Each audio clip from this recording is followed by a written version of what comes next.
Après la sortie médiatique du patron de l'église catholique de Kinshasa, Laurent Passigna Mosengo, la réplique est arrivée.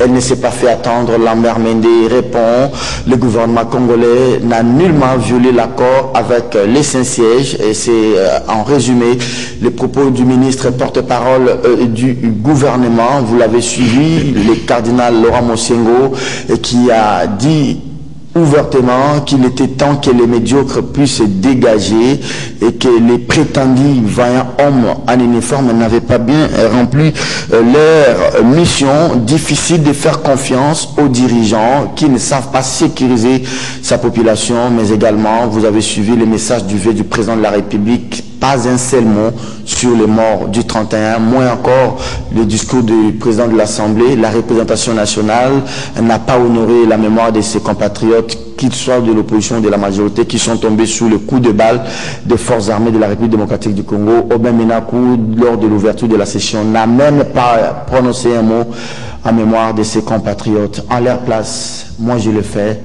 nous nous inclinons et que les mémoires de ses compatriotes doivent nous servir d'exemple pour que nous puissions avoir un processus électoral apaisé. Vous avez également suivi la réaction de l'OIF après la mort de ses compatriotes et la répression dans les sangs du 31. Le département d'État réagit comme Moussa Faki de l'Union africaine, les départements d'État comme la Grande-Bretagne et la Commission de l'Union africaine en appellent donc à des commissions d'enquête indépendantes. Voilà donc le menu de votre magazine, puisqu'il s'agit d'une émission spéciale, édition spéciale avec également des invités spéciaux. Gabi, bonjour. Bonjour Serge. J'allais dire bonne fête du 4 janvier ou bien... meilleurs vœux parce qu'il n'y a pas de fête. Donc bonne année. On ne peut pas célébrer un événement malheureux comme celui-là. Nous pouvons plutôt nous souvenir de ceux qui nous ont quittés, ceux qui se sont battus pour l'indépendance de la République démocratique du Congo. Malheureusement, aujourd'hui, c'est la profanation de leur mémoire, car nous n'avons pas fait le travail qu'ils avaient amorcé. Merci beaucoup. Bonne année à vous, à votre chère et tendre épouse, mais également à votre aîné, l'aîné de vos enfants, Gomez. Hein? Ah, il s'appelle Gomez. Il s'appelle Gomez et la fille s'appelle Martinez. Martinez. Allez, merci beaucoup à vous, cher Gabi. Pascal Rongier, c'est lui d'ailleurs qui a été à la base de l'émission d'aujourd'hui, c'est lui qui a provoqué, il a forcé la main à Doudou, il a forcé la main au présentateur, sinon j'allais rester chez moi. Hein. Pascal, bonjour. Bonjour. Bonne année. Hein. En tout cas, à vous autant et à tous ceux-là qui... C'est vous qui nous avez forcé pour venir réellement. Non, mais c'est important qu'on intervienne dans des moments comme ça, et c'est l'occasion également de féliciter l'excellence porte-parole du gouvernement Lambert Mende Malanga. Je l'encourage parce qu'il continue toujours à poser sa signature sur les documents durs de l'histoire qui ne vont pas s'effacer. Et ça, c'est une bonne œuvre qu'il est en train de poser pour le pays. Mais un jour, je crois, il reconnaîtra les erreurs qu'il est en train de commettre aujourd'hui. Nous l'encourageons et à travers cette émission, je le congratule qu'il continue, c'est une bonne chose pour le pays. Très bien, Pascal Rongier, bonne année à vous et bon vent à votre émission, oui. À toute l'équipe de Canal Kin qui en tout cas, merci, nous battons comme toujours et cette expression, j'aurais voulu que les gens me comprennent bien parce qu'il faut les intelligences pour comprendre ce que je dis. Les gens risqueront maintenant de comprendre le professeur Kabongo comme si j'encourageais à cœur ouvert Lambert Mende. J'étais en train de dire en d'autres termes que ce qu'il fait aujourd'hui, qu'il ne pense pas que ce qu'il fait est bien. Ce qu'il fait est gardé. Un jour, on se rappellera de lui. Et l'histoire va le rappeler. Aujourd'hui, c'est les 4. Nous nous en souvenons de ce qui s'est passé à 59. Bien ou mauvais, nous commémorons aujourd'hui. On n'a pas oublié. Et ce qui s'est passé les 31, c'est identique, pratiquement. On va en parler. Merci justement, beaucoup. Donc ici, lorsqu'il parle, je le remercie parce qu'il a parlé. Je l'encourage parce qu'il a dit ce qu'il avait dit. Je le congratule parce qu'il a une façon à lui de dénaturer les choses, de déformer les choses. Et nous disons bravo, il faut continuer. Très bien, il ne fait que son job. Hein. Allez, Gabi Kouba, 4 janvier, 59 ans, et une année après, une année et demie, oui. Au mois de juin 60, on a eu l'indépendance. Tout est parti du meeting de Babako, je crois bien, Kassavubu, et ça n'est suivi déjà avec la défaite, je ne sais pas, de Vekleb ou de Nikado. Allez, à la place d'Inka, une répression sanglante. Hein. Ah oui, une répression sanglante parce que l'autorité coloniale ne voulait pas de l'indépendance de la République démocratique du Congo, mais les voix s'élevaient.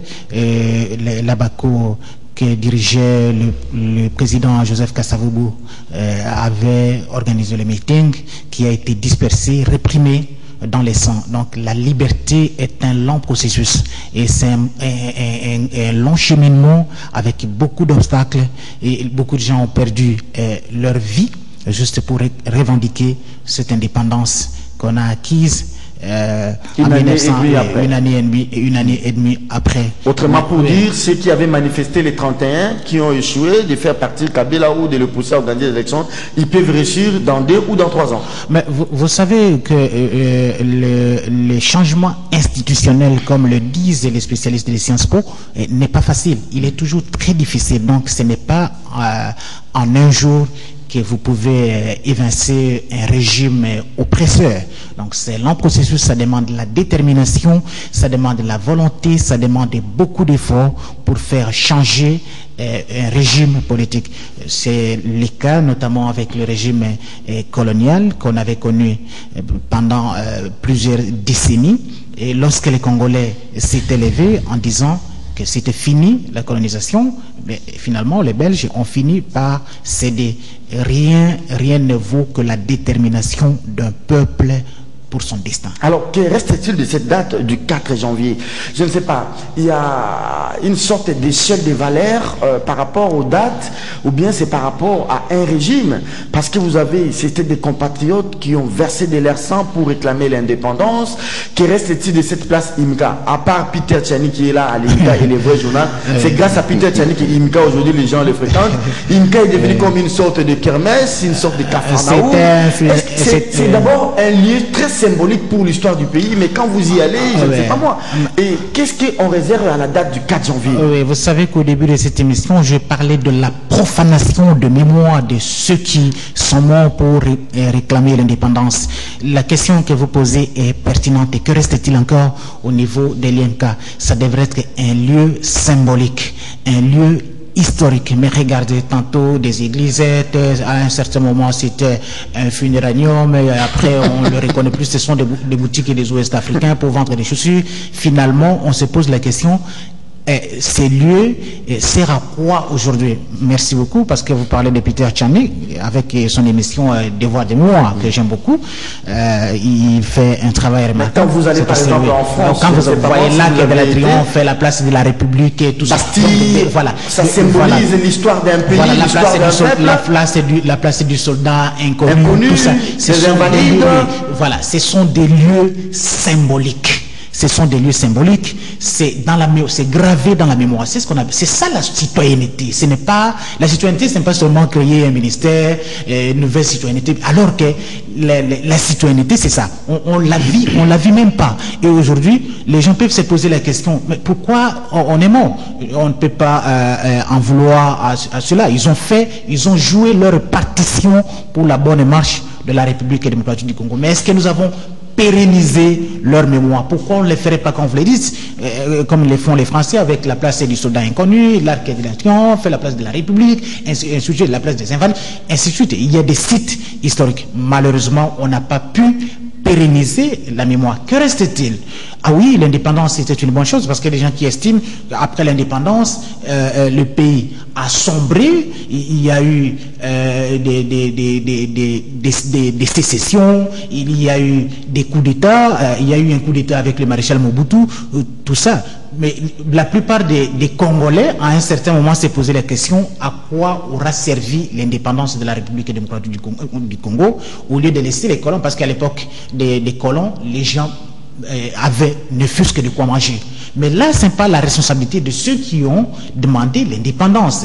À qui reviendrait à qui allait revenir plutôt le droit de revendiquer la liberté? C'était au Congolais eux-mêmes. Mais maintenant, nous autres, nous avons affiché notre incapacité à gérer la République. Mais est-ce qu'il y a, je vous ai posé la question très directe, il y a une sorte d'échelle de valeur par rapport aux dates qui symbolise l'histoire, qui marque l'histoire politique du Congo. Pourquoi le 30 juin devrait être célébré avec faste, avec défilé, sans le 4 janvier? Or, c'est le 4 janvier qui a précédé. Oui. Pourquoi le 17 mai devrait être célébré?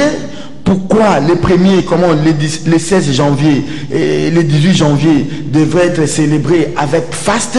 Pourquoi l'entrée de l'AFDL, elle est plus célébrée que le 4 janvier, c'est par rapport à quoi? Un peuple sans histoire est un peuple sans âme. Voilà. Nous avons perdu l'essence de l'histoire. On a perdu des repères. Mais vous savez, le 17 mai, c'est en fonction du pouvoir en place. C'est pourquoi vous assistez aux festivités grandioses et à travers la République autour de cette date. Vous assistez à ça parce qu'on a le pouvoir aujourd'hui. Mais dans cette affaire, le 17 mai, par exemple, le verre à moitié vide, le verre à moitié plein. C'est vrai, tout le monde, personne ne pouvait encourager Mobutu qui s'est montré incapable de diriger la République à un certain moment pendant son règne. Et la dictature, personne, d'où qu'elle vienne, peu importe sa forme, personne ne peut encourager une dictature. Et Laurent Désiré Kabila a pris le pouvoir de les chasser. Mais est-ce que les acquis, par exemple, de la lutte de Laurent Désiré Kabila ont été pérennisés aujourd'hui? Je pense que les vrais collaborateurs d'Enzel Laurent Désiré Kabila, des gens comme Moïse Kongolo et Babi Mbaye qui discutent de temps en temps avec moi, ont beaucoup à dire sur ça. Alors, le 4 janvier, pourquoi le 4 janvier? Je vous dis, ça ne peut pas être une fête, mais ça devrait être un événement qui devrait remémorer, qui devrait revigorer la conscience nationale, le sens de la détermination, les combats des pionniers de l'indépendance. Mais malheureusement, ce n'est pas. Est-ce que vous pensez, pour terminer, Pascal c'est patiente, vous pensez qu'aujourd'hui, les pouvoirs en place peut honorer un 4 janvier qui symbolise même la détermination, la lutte d'arracher le pouvoir du peuple? Est-ce que l'ND peut aujourd'hui encourager les gens? Le pouvoir. Atundu et les Kabila peuvent dire aux Congolais qu'il faut lutter, arracher votre liberté comme vos aînés, vos aïeux l'ont fait. Oui, mais vous voyez, le 4 janvier, c'est l'exemple du nationalisme. C'est l'exemple de la vraie indépendance. C'est l'exemple de la conscience nationale. C'est l'exemple de la détermination d'un peuple.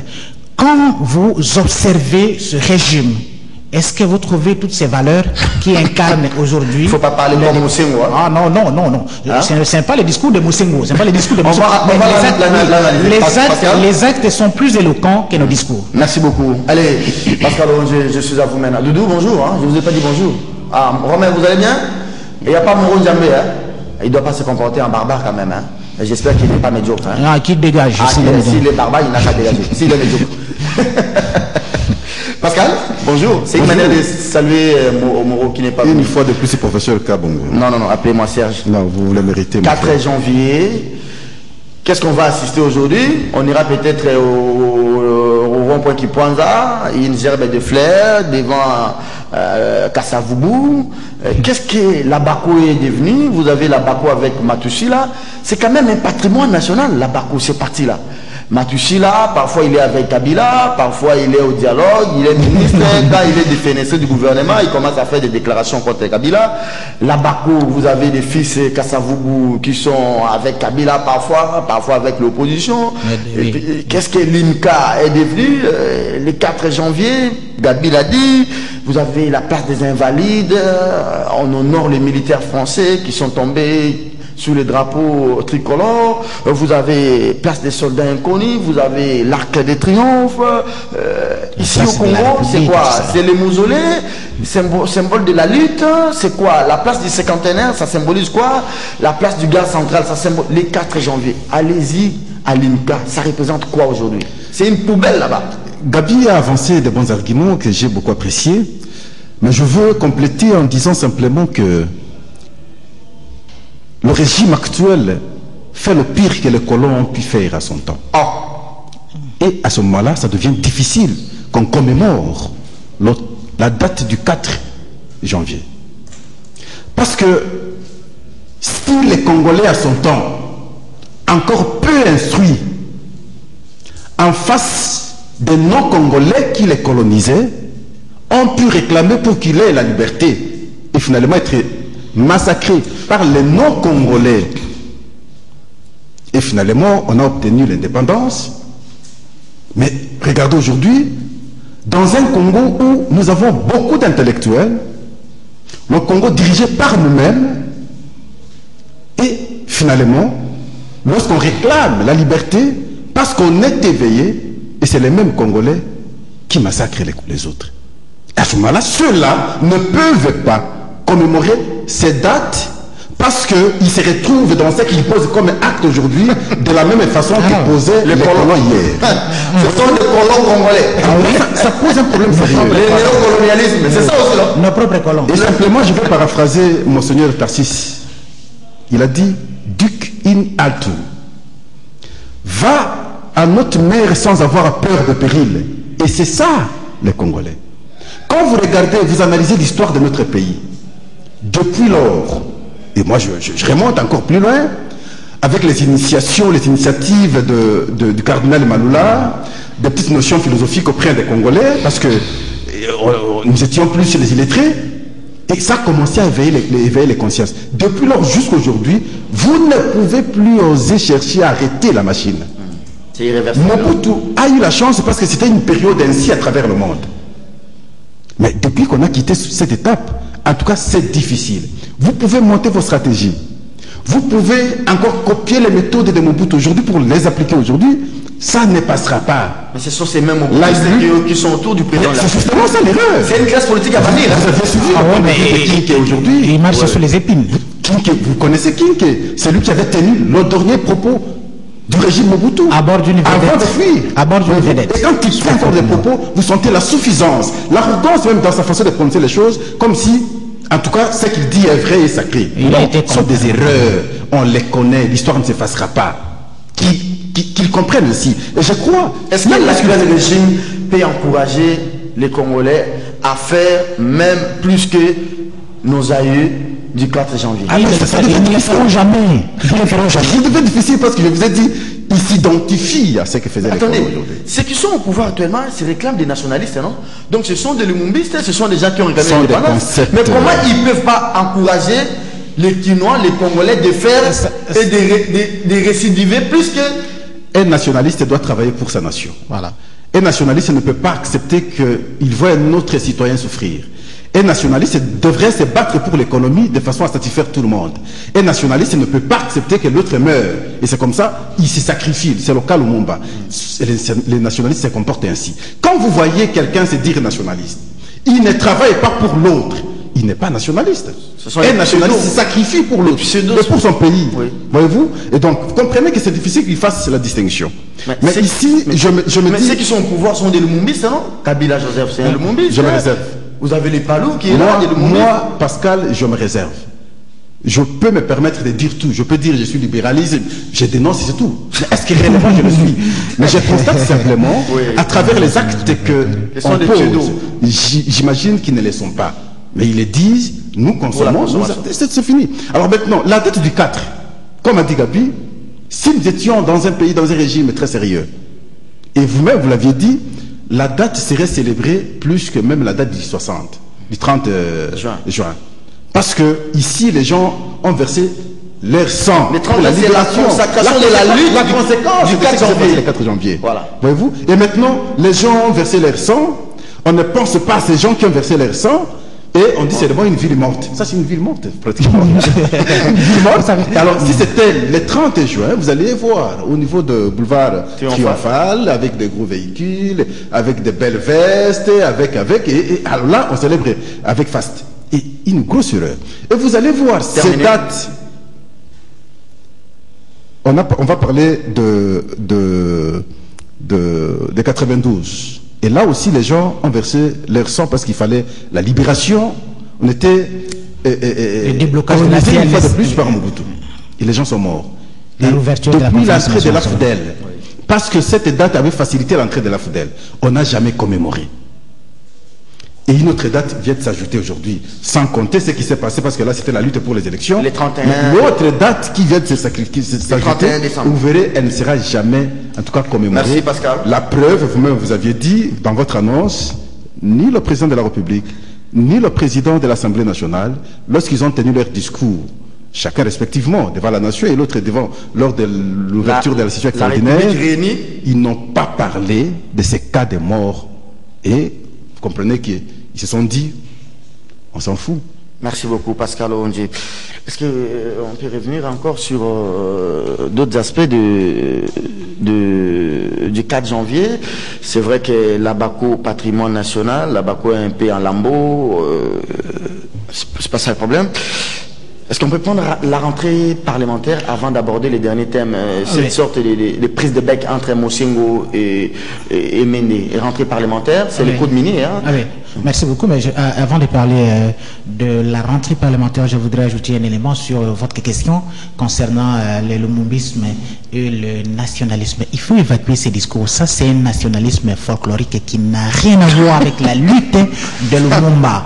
Lumumba, regardez, ceux qui font aujourd'hui, ceux qui prononcent les discours sur le nationalisme, nous sommes des nationalistes contre les impérialistes et tout ça. Mais pourquoi aujourd'hui l'Est de la République démocratique du Congo est devenu ingouvernable?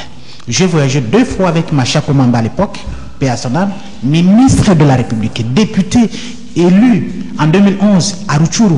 Mais dès qu'on atterrissait à Goma, pour arriver à Rutshuru, c'était la MONUSCO. Alors aujourd'hui, vous allez parler de la paix. Pourquoi on a aujourd'hui?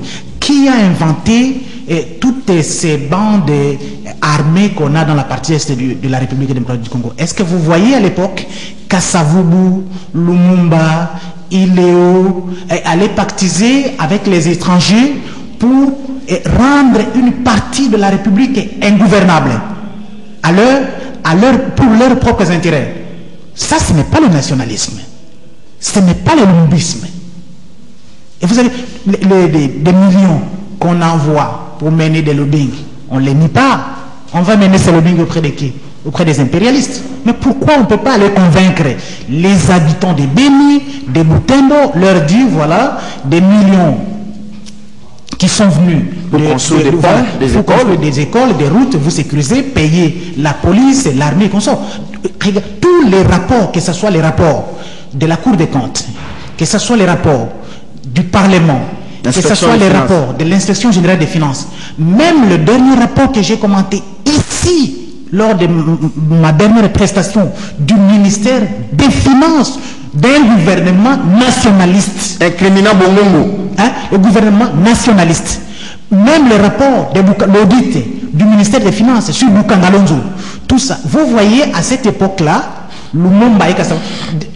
Qu'est-ce que nous retenons de Kassavubu? Non, ils ont modernisé les un homme intègre. Celui qui voyage avec l'argent de l'État et qui remet le reste à la banque centrale. C'est ça l'exemple. Est-ce qu'aujourd'hui vous avez ces exemples-là? Alors on peut parler du code minier rapidement. Merci beaucoup. Maintenant la seconde lecture au niveau du Sénat. Mais pendant ce temps, vous avez suivi aussi l'inauguration du bâtiment, l'ancien bâtiment là. Il semble que ça a coûté plus de 100 millions de dollars. Non, c'est faux. C'est faux. Oui, ça n'a pas coûté plus de 100 millions de dollars. D'abord, même le bâtiment lui-même, si on le construisait, il ne coûterait même pas 20 millions. Donc c'est un vieux bâtiment. C'est un vieux bâtiment. Alors comment on fait déplacer le président de la République pour inaugurer un vieux bâtiment? C'est la question que tout le monde se pose parce que ce n'est pas un nouvel ouvrage. On l'a modernisé. On l'a rénové. On l'a rénové, on l'a réhabilité parce que la climatisation, la peinture, tout ça, on l'a réhabilité. Mais ça a coûté, effectivement, la Gécamine a dépensé l'argent. Est-ce que le président de la République est allé inaugurer un nouvel ouvrage? Non. Mais c'est-à-dire que le jour où on va moderniser le bâtiment, par exemple, de la fonction publique, le jour où on va réhabiliter le bâtiment de la fonction publique, le président de la République va l'inaugurer. Je ne sais pas. Vous me posez la question pourquoi on a invité le président de la République. Il faut poser la question à Yuma et à Jacques Kamenga qui gèrent la Gécamine. Moi, je ne suis pas dans... Alors, parlons du secteur minier. Vous avez lu les rapports sur le secteur minier. Il y a même un très bon rapport rédigé à l'époque par Kofi Annan. Vous avez suivi tout ce qui se passe autour des les jeunes hommes là, Dan Gettler, vous avez tout ce qu'il y a comme Glencore, mais maintenant qu'on a ces codes miniers en deuxième lecture, d'ailleurs à l'époque je me rappelle, le président de la République via son directeur de cabinet avait demandé au Parlement de traiter des lois importantes, mais faites rapidement une analyse sur notre secteur minier, mais aussi les codes qui arrivent, les codes qui divisent d'ailleurs la société civile du secteur et même la FEC. Oh oui, le développement doit être un développement à long terme, pas un développement à court terme. Dès que vous constatez qu'il y a une certaine envolée des matières premières sur les marchés, allez, on révise la loi. Mais ça ne se passe pas comme ça. Il faut avoir une vision à long terme. Et la vision minière devrait être une vision à long terme, pas une vision spontanée et sporadique, ça ne résout aucun problème. Maintenant, revenons sur la loi minière, parce que la loi, parmi les secteurs qui apportent plus au trésor public, vous avez 3 secteurs. Vous avez les secteurs miniers, d'abord même dans les PIB, les produits intérieurs bruts, c'est toujours plus de 20%. Les télécoms. Lorsque vous regardez dans sa contribution au budget de l'État, depuis plus de 10 ans, c'est toujours plus de 20%. Et vous avez aussi les secteurs des télécoms, même si les gens ont coupé la connexion Internet, mais on oublie que ça c'est au Kunji. Voilà, le manque à gagner n'est pas seulement pour nous, des consommateurs, mais le manque à gagner, c'est aussi pour les gouvernements, et pour les entreprises, et pour les gouvernements. Parce que c'est parmi les 3 secteurs clés qui contribuent plus au budget de l'État. Okunja a répondu. Il dit quand il était dans l'opposition, il critiquait l'interruption des SMS et de l'Internet. Il n'avait pas compris la loi à l'époque. Il n'avait pas compris. 10 ans à l'Assemblée. Mais maintenant qu'il est au gouvernement, mais regardez, il a compris qu'il y a une discussion. Oui, mais regardez comment Mende était très embarrassé hier pour répondre à la question de notre confrère Freddy Tioyo. Mende dit ceci. Tioyo lui pose la question: pourquoi est-ce que le gouvernement avait quelque chose à se reprocher ou bien avait quelque chose à cacher? Il dit poser cette question au ministre des Télécoms. Mais Mendy, c'est un savant, le pic de la Mirandole. Il connaît toutes les réponses. Mais lorsqu'on lui pose la question sur la police, pourquoi il n'a pas répondu à Rachel Kitsita que le travail de la police concerne le ministre de l'Intérieur? Poser cette question. Lui, il répond à toutes les questions. Mais il n'avait pas de réponse à cette question. Donc le gouvernement lui-même a provoqué aussi un manque à gagner pour les entreprises. Alors, en coupant même l'Internet, qu'est-ce qui nous a échappé? Parce que vous connaissez tout ce qui s'est passé. À l'époque où il y avait des manifestations, il n'y avait pas d'Internet. Mais comment les gens étaient au courant qu'il y avait des dégâts à tel ou tel... Au 4 janvier 59, là, il y avait... Il n'y avait pas Internet. Mais pourtant, tous les citoyens connaissent ce qui s'est réellement passé. Donc, ça, le 16 février 92. C'est la politique de l'autruche. On fait semblant de se cacher, mais on est dans un désert. En réalité, vous êtes perceptible par tout le monde. Alors, je reviens sur la question. Au code minier. Troisième, autre secteur qui apporte plus, c'est le secteur des hydrocarbures. Maintenant, revenons sur la loi minière. Il y a eu des discussions. L'idée de réviser les codes miniers n'était pas sortie du gouvernement.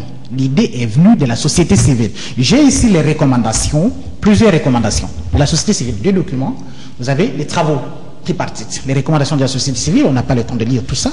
Et puis, nous avons également d'autres propositions de la société civile. Le gouvernement, la société civile et les secteurs miniers sont tombés d'accord pour la révision de la loi. Mais à quelles conditions devrait-on réviser la loi minière?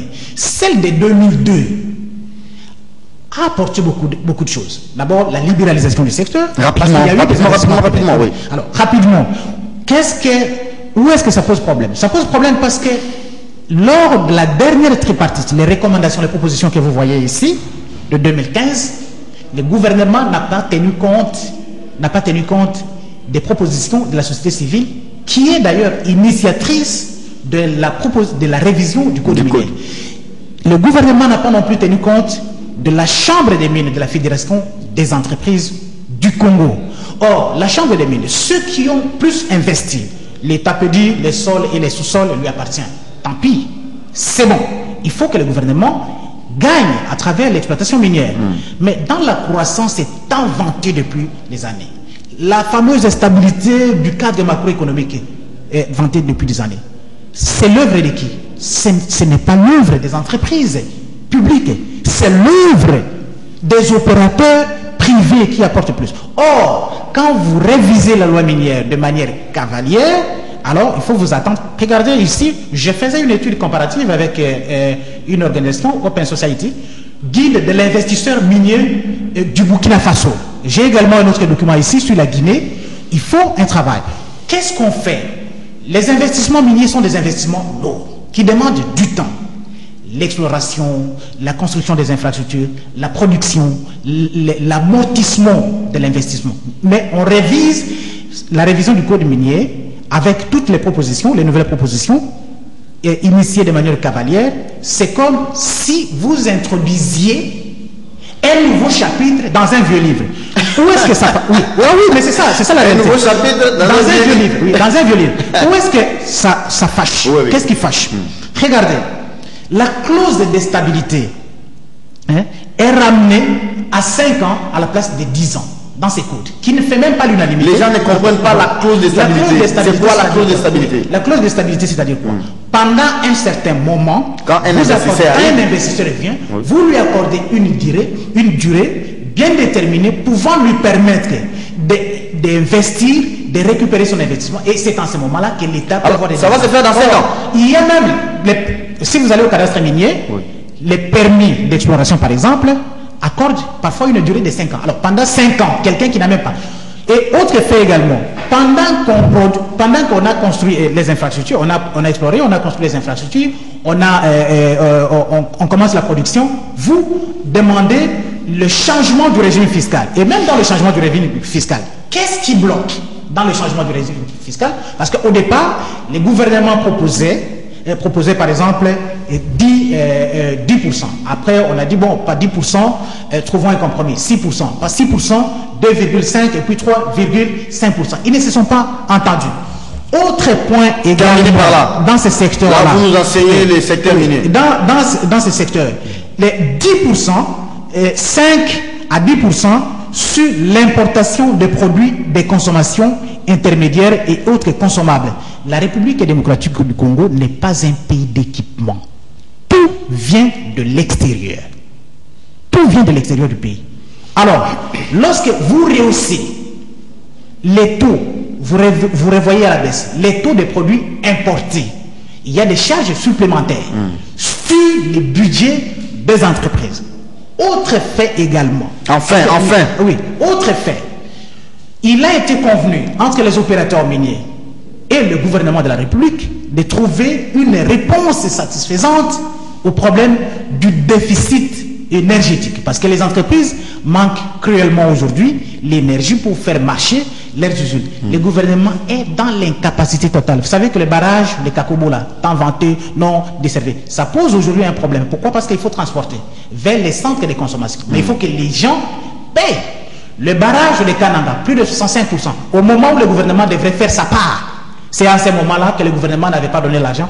On est allé s'endetter. Il faut annoncer des grandes mesures auprès d'une banque indienne, pendant que les Indiens ont fait leur partition. Il y a même des entreprises qui ont construit la Sokimo. On va dire qu'il y a plus de 60 mois de paiement là-bas. Voilà. La Sokimo. Vous n'avez pas. Pascal Loger, il est trop technique, hein. Il risque de nous enseigner les secteurs miniers. Mais j'aimerais que vous puissiez avoir vos lunettes, la dose, mettez la dose politique. Il est technique. Je considère même quand que... vous regardez les secteurs miniers congolais, je ne dis pas il semble, mais ces secteurs ne profitent pas aux Congolais.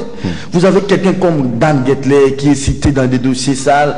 Il arrive ici, un jeune homme avec Mouzé Laurent Désiré Kabila. Ils ont commencé à détruire d'abord la minière de Bakwanga. Après, il a les marchés avec Feu Katumba Mwake. Est-ce que les secteurs miniers, le vrai problème du Congo, du secteur minier congolais, c'est la loi qui pose problème ou bien c'est l'homme congolais qui a du mal à appliquer justement, je comprends, Gabi, c'est sa spécialisation, c'est normal qu'il entre en profondeur, qu'il donne des considérations théoriques, ainsi de suite. Mais il y a des vraies questions. Entre autres, la question en rapport avec les bénéfices que tirent les Congolais. Nous avons, avant cette loi au Parlement, il y a une loi qui a précédé, c'est la loi des finances. Regardez maintenant l'argent du pays pour toute une année. 4 milliards, 5 milliards, 6 milliards. Le problème n'est pas au niveau du code. Le problème n'est pas au niveau du code. Le problème au niveau de l'homme congolais. Voilà. Le problème est au niveau de la gestion de nos ressources minières. Est-ce que nous gérons correctement? Mais curieusement, quand on cite par exemple les coltans, ainsi de suite, c'est les autres pays qui en profitent. Le Rwanda. Ça veut dire quoi? Nous ne comprenons pas ce que nous devons faire pour notre pays. Simplement ça. C'est un problème d'incapacité qu'a la classe politique, la classe dirigeante, ou bien c'est une complicité contre les pays? L'incapacité d'abord à transformer nos ressources naturelles, n'est-ce pas, pour faciliter finalement la vie des Congolais. Nous avons tout, on dit le Congo a pratiquement tous les minéraux, si c'est comme ça, Gabi. Nous avons tout. Mais la conséquence, c'est quoi? Malgré les minéraux que nous avons, Nous ne comprenons pas qu'à travers ces minéraux, nous pouvons faire nourrir toute une nation. Nous devenons victimes de notre propre richesse. Simplement parce qu'on est incapable. On ne comprend pas ce que nous devons faire. Alors maintenant, il faudrait peut-être imaginer comment avoir d'autres Congolais qui peuvent correctement manager, qui peuvent correctement comprendre comment transformer ces minéraux, de façon que, sur le plan économique, tout Congolais se retrouve. On peut réviser les textes. On peut avoir autant de textes, mais tant qu'on n'aura pas compris comment il faut pour ces minéraux, pour nos ressources naturelles, en tout cas, on n'évoluera pas. Je ne fais pas foi à ce code ou à cette loi qui est en deuxième lecture au Sénat. Je crains même que finalement on ait encore une commission mixte paritaire, Assemblée nationale et Sénat. Parce que au Sénat, c'est plus ceux qui ont 4 E. Ils ont beaucoup géré par le passé, ils comprennent ce qu'il faut. Et ils vont faire des ajustements autres que ce que l'Assemblée nationale a fait. Ça va créer des contradictions. Et malheureusement, même si on va créer la commission, mais la position de l'Assemblée risquera encore de primer. Et sera toujours un désavantage maintenant des Congolais. Donc ici, j'imagine que la priorité, c'est d'abord le chef de l'État lui-même doit comprendre ce qu'on doit faire de nos ressources. Et c'est lui qui est du secteur. Le ministre du secteur doit également comprendre comment transformer. Mais sinon, on va tourner à rond, on va bien réfléchir, on aura des textes, mais les Congolais n'ont pas besoin de textes. Quand vous suivez dans des médias dits étrangers ou internationaux de tels virements bancaires pour les comptes de la GECAMI dans des îles Vierges, dans des îles Caïmans, quand vous regardez le tout-puissant Albert Youma, un PCA qui se comporte en DG, quand le DG est très effacé, moi je ne connais même pas le PCA de la SONAS. Attendez, c'est à peine que je suis que madame qui était la PCA de l'ONATRA. Est-ce que vous connaissez le PCA de RVF? Mais Youma, un simple PCA, c'est un peu comme Apundu. Il est PCA, mais il se comporte en DG, en DGA, chargé de porte-parole, chargé de communication. Vous savez pourquoi? Parce qu'il est protégé. Vous savez pourquoi? Parce qu'il garantit certains avantages à certaines personnes. Et c'est comme ça que même à travers cette loi, je crains que ce soit une occasion de réajuster le contrat ou les contrats, n'est-ce pas, qui existaient pour l'intérêt de certains individus. Et là, je crains. Et c'est à travers cette logique que le Sénat risquerait maintenant de voter plutôt dans des termes différents que ceux votés par l'Assemblée nationale qui fait la complaisance généralement. Et c'est là la crainte. Alors c'est comme ça substantiellement, je dis, je n'attends rien de spécial. Tant qu'on n'aura pas compris ce qu'il faut, tant qu'on n'aura pas compris qu'il faut transformer ces matières pour l'intérêt des Congolais. Mais si on va se limiter à avoir des textes, nous lire des textes, et les autres en profiter, d'autres nations en profiter, et le Congo toujours dans cet état, avec le budget de 4 milliards, 5 milliards, je me dis, mais on ne comprend pas. Madame, messieurs, vous regardez on va passer au dernier virage de cette émission. Pascal Onge, je suis à vous, passe d'armes entre Mosengo et les porte-parole du gouvernement, Lambert Mende, mais aussi c'est par rapport aux événements du 31. Tout le monde en appelle à des enquêtes. Vous avez suivi Michael Jean, vous avez suivi l'Union européenne, la Belgique. Alors aujourd'hui, c'est les départements d'État, mais aussi l'ami du régime, c'est Moussa Faki, le monsieur, les Tchadiens de la commission de l'IA, qui en appelle à des enquêtes internationales. Mais Mosengo qui sort de son silence, qui traite des gens des barbares, et non seulement qui traite des gens des barbares, il dit même que des prétendus vaillants hommes en uniforme, il dit que des dirigeants incapables de sécuriser la population, il dit que des médiocres dégagent. Qui est médiocre au vu de Mosengo? C'est pas la question importante. Mais simplement, je veux paraphraser un professeur qui nous a enseigné, ensemble avec Gabi, parce que c'est mon collègue de la promotion en même temps. Oui. Professeur Sikite. Vous êtes d'une même promotion? Mais moi, je ne suis pas professeur. Il faut c'est l'UNIKIN. Moi, je ne suis pas professeur. Vous êtes tous de l'UNIKIN. Même promotion. Oui. Mais vous avez défendu, soutenu votre mémoire de licence. Attendez, je pose cette question, c'est pour les testataires. Vous avez défendu votre mémoire de licence En deuxième instance. Oui. Est-ce que quand les jurys qui étaient composés là, les jurys étaient venus aussi vous saluer comme les jurys a salué au 20 000 ans? Non, moi d'ailleurs c'était... Mais ça c'est quel jury? Une heure du temps avant, j'étais dans la salle pour attendre le professeur Mazinga, le professeur Bouka et le révérend père... Ah, les choses ont peut-être changé. Hein? C'est maintenant les jurys qui attendent les récipiendaires. Alors ce professeur... Attendez, répondez. Moi je ne suis pas professeur. Les jurys font le protocole. Je ne sais pas comment... Un récipiendaire, il est salué par les jurys. N'oubliez pas les influences politiques et Serge Kabongo. Mais non, c'est l'université. Oui, mais justement, l'université, là, vous savez, qui est recteur généralement dans une université? Si vous n'avez pas de relation directe avec le régime, vous ne serez pas recteur. Bon. Alors maintenant, le secrétaire général... Bon, peut-être après vous, à l'unité, les choses ont changé. Partout ailleurs. Maintenant, c'est les jurys qui attendent les récipiendaires. Alors, ce professeur Serge Kabongo, il s'appelait professeur Sikitele. Il s'appelle encore? Il s'appelle encore professeur. Il s'appelait parce que nous étions à son temps. Il disait Homo homini lupus. Il aimait beaucoup. L'homme, c'est un loup contre son semblable. Et c'est ce que moi j'ai vu dans mon pays. Ce qui s'est passé le 31 décembre, c'était grave. Mais ce qui est encore déplorable, c'est que quand vous suivez la communication de nos autorités, ne reconnaissent pas ce qui s'est passé. Ils cherchent à cacher l'information. Et alors qu'aujourd'hui, il devient difficile de cacher l'information. Il y a eu mort d'homme, il y a eu des gens qui ont eu des balles. Apparemment, ça vous enchante, c'est mort. Non, ça ne m'enchante pas ça. Je suis en regret. Il y a eu des arrestations, il y a eu des disparus, il y a eu des blessés. Et alors, à ce moment-là, il faudrait qu'ils reconnaissent ce qui s'est passé. Mais quand vous entendez la communication de façon à encourager la police, alors que visiblement nous avions vu les actes que les policiers posaient, ce qu'ils mettaient dans leurs poches, ce qu'ils avaient comme matériel, j'ai vu des images, mais c'est déplorable. C'est ridicule pour une armée, pour une police. Et qu'est-ce que les autres ont réclamé? Ils n'avaient rien. Moi, je n'ai pas vu quelqu'un jeter une pierre. Ça, je n'ai pas vu personnellement. Quand vous voyez les images dans les différentes paroisses, il n'y en a pas eu.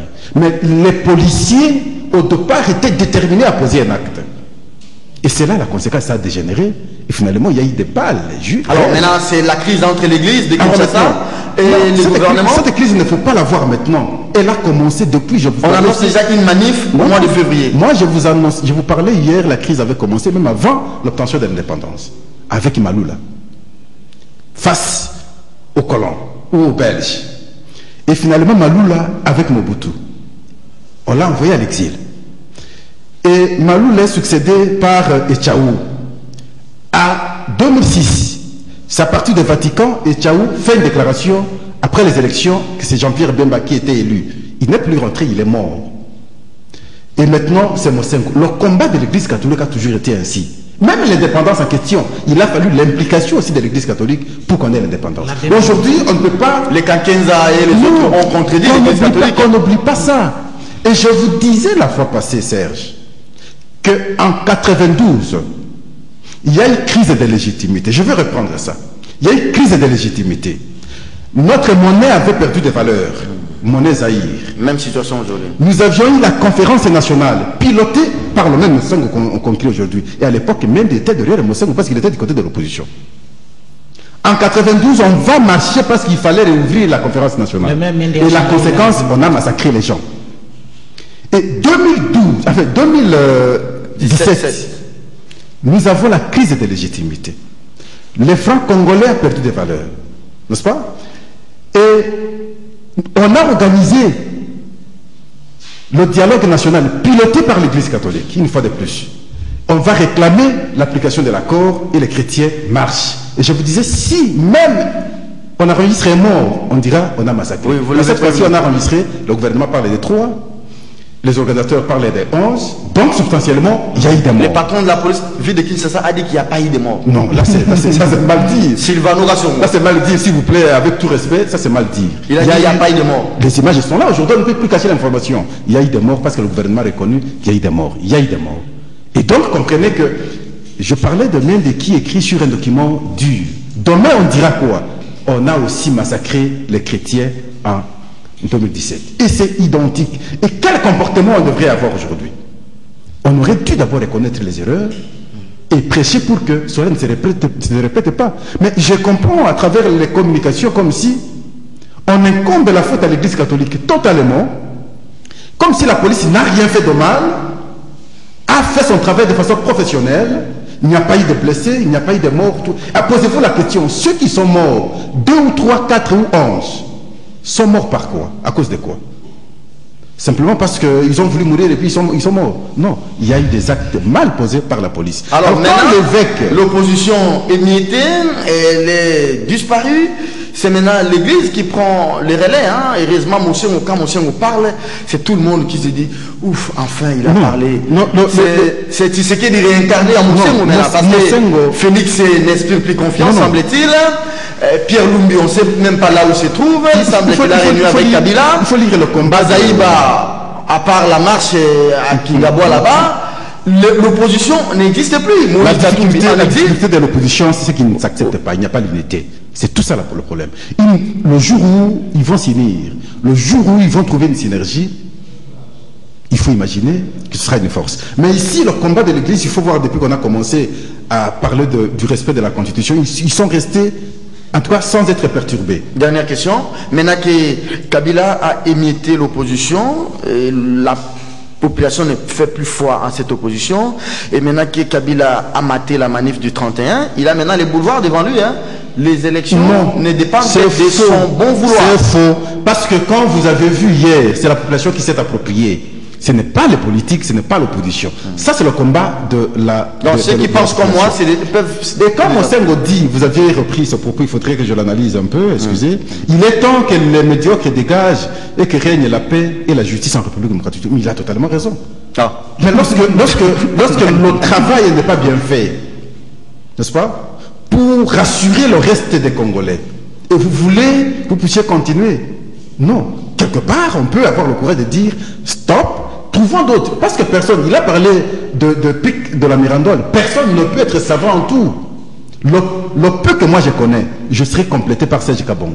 Serge Kabongo sera complété par Gabi Kuba. Et je ne peux pas imaginer que moi je connais tout. Sans moi, personne. Non, ça c'est une mauvaise erreur, une mauvaise lecture. Donc on se complète toujours. Là où moi je n'ai pas été capable de faire, Serge peut venir demain, il le fait mieux, il satisfait. Merci beaucoup, docteur, professeur Pascal Bonge. L'émission est terminée pour vous. Allez, Gabi Kuba. Oui, merci beaucoup. 31 décembre. L'ère du bilan a sonné.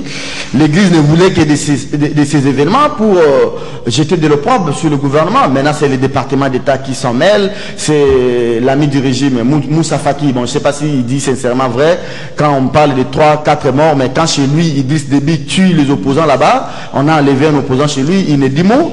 Alors, c'est Michael Jean. C'est vrai que ça, c'est pour la communauté internationale. Mais je vois l'image du Congo à l'aube de 2018, comment le Congo est entré en 2018 sur le chiquier international. 3 nations en 2018 qui entrent avec les 100. D'abord mon pays, le Congo. Vous avez la Corée du Nord et vous avez l'Iran. On nous a classé 3 pays au Babani en 2018. Ça, c'est quelle réputation? Merci beaucoup, Serge. Mais avant de répondre à votre question, je voudrais d'abord répondre à Pascal qui posait une question. D'après l'étude faite par Léonide Moupépélé, la RDC compte plus de 1100 minerais sur l'ensemble du territoire. Ça, c'est sur le papier. Donc, non, des études géologiques qui ont été menées à l'époque. Le Rwanda compte combien? Mais le Rwanda exporte les colons. La question la plus importante, c'est savoir maintenant, sur tout ça, le Congo bénéficie combien et l'extérieur bénéficie combien. Vous allez trouver maintenant un déséquilibre. Vous verrez que sur 100%, l'extérieur bénéficie pratiquement 90 et le Congo bénéficie 10. Oui, là, je suis parfaitement d'accord avec vous. On peut réviser, vous l'avez d'ailleurs très bien dit, on peut réviser la loi. Je regarde par exemple la redevance minière qui oppose les opérateurs au gouvernement de la République. Ça pose un problème parce que le gouvernement peut gagner plus. Mais vous-même, vous l'avez dit, Pascal l'a dit, je crains fort que la loi ne soit taillée sur mesure. Lorsque vous regardez le rapport par exemple de la révisitation des contrats miniers initié par le gouvernement Gizenga Mozitu à l'époque, ça a donné quoi? Aujourd'hui, on a l'opérateur minier qui contribuait plus au budget de l'État à l'époque, c'était les Canadiens. Les Canadiens avec ses filiales, FQM, qui s'est installé de l'autre côté en Zambie, qui est devenu aussi l'opérateur principal qui contribue plus aux recettes de l'État. NRC, cette mine, après la révisitation des contrats miniers, a été conviée au Kazakh et la mine a même été noyée. D'autres mines. Donc les gens à qui on a confié cette mine n'étaient pas en mesure de développer un projet rentable pour la République. Et pourquoi les étrangers gagnent plus? Lorsque vous signez des contrats, même dans la révisitation des contrats, l'opposition de la FEC de la Chambre des mines de l'Afrique est justifié aussi par 2 poids 2 mesures. Parce que vous avez des entreprises régies sous le régime des conventions qui sont pratiquement des États dans les États où le gouvernement de la République n'a pas un droit de regard à se prononcer et ne collecte pas assez des recettes auprès de ces entreprises-là. Mais celles qui payent, celles qui sont soumises au régime du code minier, payent. Mais vous-même, vous avez posé la question, comment le gouvernement gère. Vous n'avez qu'à regarder tous les rapports du secteur minier. Docteur, professeur David. Lambert Mende qui dit que le gouvernement n'a pas violé l'accord avec les Saint-Sièges.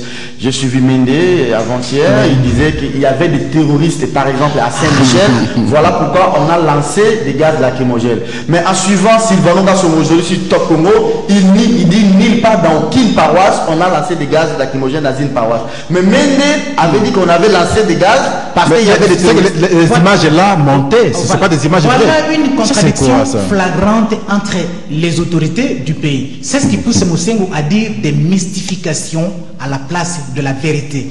Déjà, le conseil des ministres qui a précédé la manifestation disait que le gouvernement avait des informations selon lesquelles les terroristes s'apprêtaient à rejoindre l'église catholique. Un montage.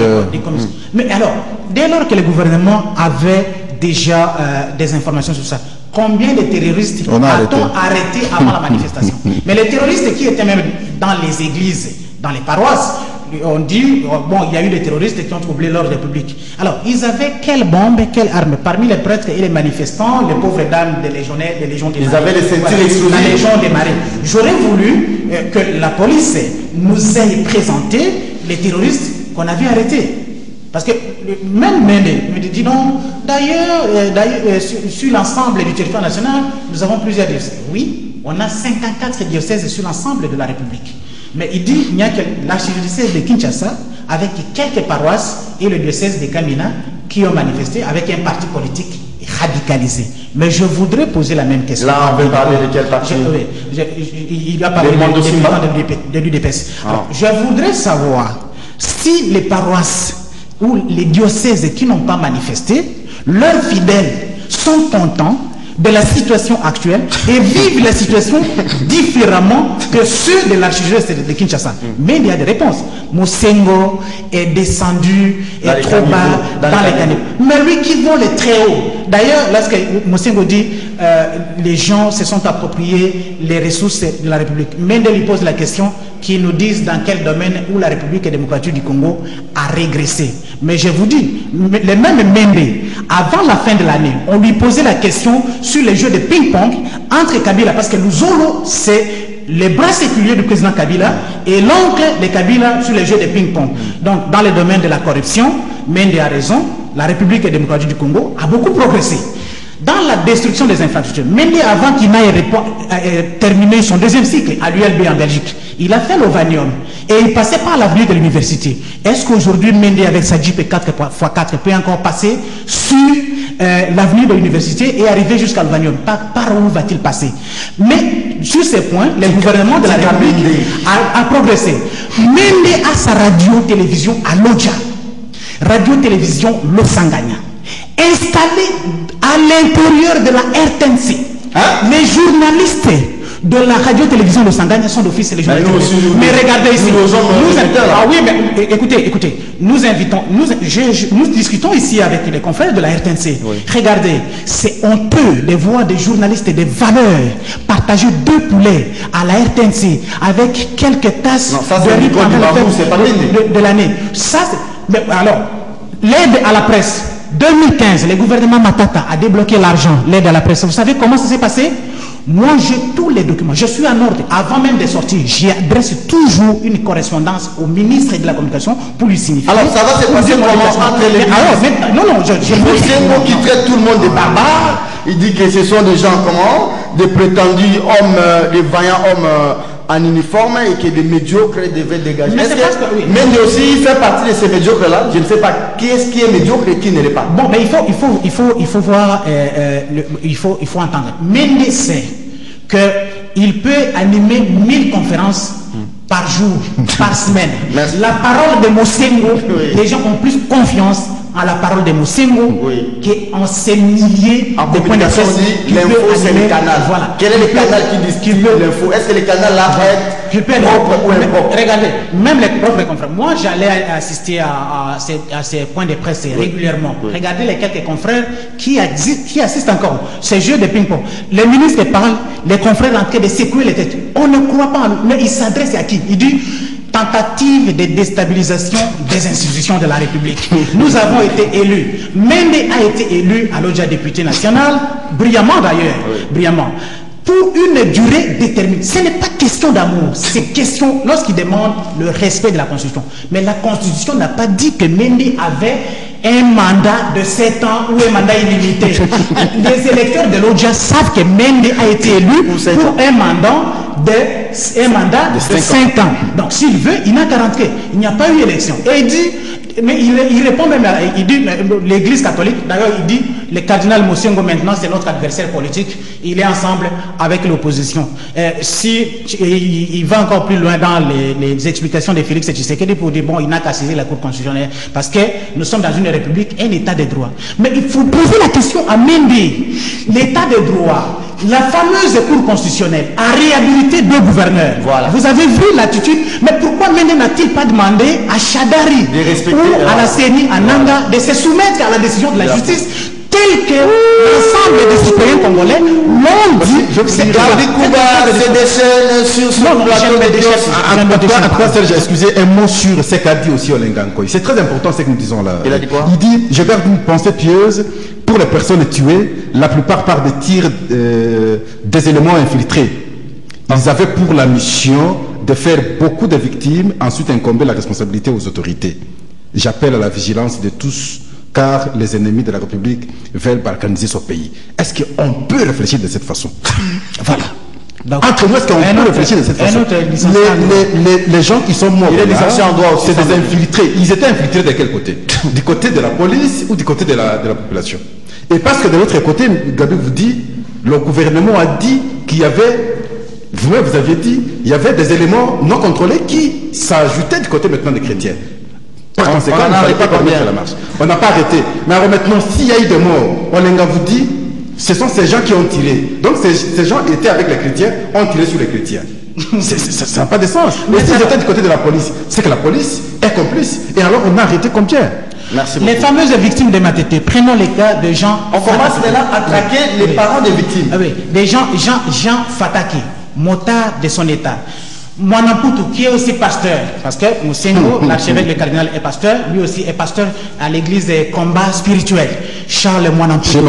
Oui, on a trouvé quelqu'un en train de piller. Mais s'il était en train de piller, c'est déplorable. On ne peut pas encourager qu'au cours d'une manifestation que des citoyens aillent saccager, aillent piller.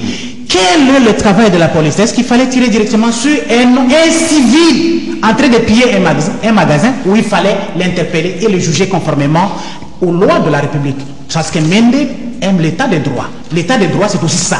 Quand vous arrêtez un voleur en train de piller, vous l'amenez auprès du juge. C'est Chinois qui a poignardé des Congolais ici. On ne l'avait pas abattu sur place. On l'avait appréhendé. Ah, vous avez la réponse. On attend les procès aussi. Mesdames, Messieurs, l'émission d'aujourd'hui est terminée. C'était une édition spéciale parce qu'il n'y a pas eu de journaux, mais on a quand même travaillé avec des hebdos, comme Africa News. On a travaillé avec les journaux de Patrice Boto. Merci à vous, chers téléspectateurs. C'est une édition spéciale. On n'a pas besoin des journaux. C'est repris dans les cahiers des charges de kiosque. Merci à vous, cher Gabi Kouba, pour nous avoir gratifié des belles analyses sur le secteur économique. Merci à vous, Pascal, pour cette dose politique que vous avez donnée. Et à vous, chers téléspectateurs, d'avoir regardé ce magazine, le dernier numéro de la semaine, je crois bien, le 4e de cette année. Ça sera demain. Christelle Wanga, je ne sais pas moi, avec qui? Daniel Saf. Edmond Zouba. Edmond Zouba. Ah, ok. Je ne sais pas. C'est Doudou Bonthiri qui nous donne le nom. C'est la réalisation qui invite. À vous, chers téléspectateurs, je ne dirai pas joyeuse fête du 4 janvier, mais j'aimerais que vous puissiez, que nous puissions quand même cogiter, méditer sur cette date. Ce sont nos aïeux qui réclamaient l'indépendance. Aujourd'hui, nous ne réclamons plus l'indépendance. Aujourd'hui, nous réclamons la tenue des élections. Donc, si nos aïeux l'avaient fait hier, pourquoi pas nous aujourd'hui? Alors, tous ceux-là qui sont au pouvoir aujourd'hui, les Kabila, les Mende, les Kinké, les Olengankoy, qui se réclament de lumumbistes, c'était ces mêmes lumumbistes qui avaient revendiqué hier pour l'obtention de l'indépendance. Donc, si lumumbistes voulaient laisser le peuple revendiquer ce droit de choisir librement ses dirigeants au travers des élections. L'émission d'aujourd'hui est terminée. Mais de ces lumumbistes, par le fait qu'ils soient étaient là. Ah oui, mais à Convention des Congolais Unis, à l'époque, il y avait un parti lumumbiste et un parti lumumbiste. Non, mais c'est qu'on a dénaturé. Ah oui, il dit que le pays a progressé. Doudou, c'est compliqué. Je vous remets l'antenne fois ça.